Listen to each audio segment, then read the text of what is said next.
24 ঘন্টার মধ্যে আমরা তাদেরকে সময়সীমা বেঁধে দিচ্ছি।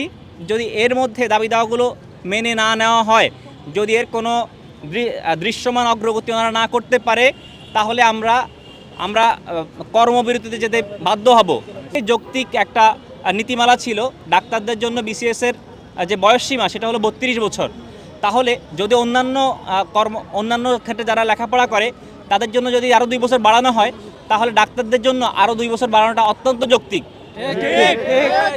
এবং এটা সময়ের একটা যুগোপযোগী একটা দাবি। কারণ আমরা যেই সময়টুকু লেখাপড়াতে ব্যয় করি, ওই সময়টুকুতে যারা অনার্সে পড়ে তারা কিন্তু 4 বছরের মধ্যে কমপ্লিট করে ফেলতেছে।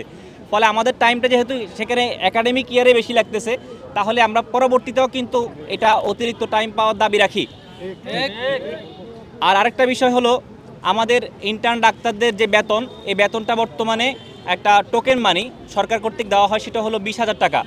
কিন্তু বাস্তবতা হলো এই মুহূর্তে সরকার পে স্কেল ঘোষণা করেছে এবং তারা ধাপে ধাপে তাও বাস্তবায়নের দিকে আগাচ্ছে।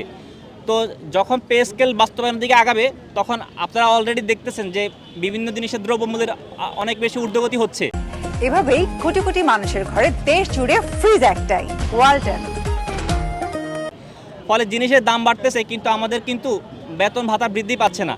তাহলে আমরা চলবো কিভাবে? যারা এফসিপিএস ট্রেনি আছে বা এমএস রেসিডেন্ট আছে, এমডি রেসিডেন্ট আছে, তাদের কিন্তু একটা নির্দিষ্ট ভাতা আছে 35,000 টাকা। যদি পে স্কেলের মাধ্যমে অন্যান্য ভাতা আরও উপরের দিকে যায়, তাহলে এক্ষেত্রে তারা তো একটা নাবিশ্বাসের মধ্যে পড়ে যাবে। তাদের দ্রব্যমূল্যের সাথে তারা তাদের খরচের কোনো সংকুলান করতে পারবে না। তাই আমরা চাই পে স্কেলের সাথে সামঞ্জস্য রেখে আর যেন বেতন কাঠামোটা যারা ইন্টার্ন ডাক্তার আছে তাদের 30,000 টাকা উন্নীত করা হয় এবং যারা এফসিপিএস ট্রেনি বা রেসিডেন্ট আছে তাদের বেতনটা পে স্কেলের সাথে সামঞ্জস্য রেখে যেন নবম গ্রেডে উন্নীত করা হয়। এটা আমাদের দাবি। তো আমরা অনেক দিন যাবৎ আমাদের দাবি দেওয়াগুলো আমাদের যথাযথ কর্তৃপক্ষের মাধ্যমে আমরা জানিয়েছি, কিন্তু আমরা কোনো ফলাফল এখন পর্যন্ত পাইনি। কার্যকর কোনো বা দৃশ্যমান কোনো অগ্রগতি আমরা দেখতে পাইনি। আমরা চাই এই জিনিসটার একটা কার্যকর সমাধান যেন ওনারা করে, যেন আমাদের জীবন নিয়ে, আমাদের স্বাস্থ্য ব্যবস্থা নিয়ে কোনো ছিনিমিনি খেলা না হয়।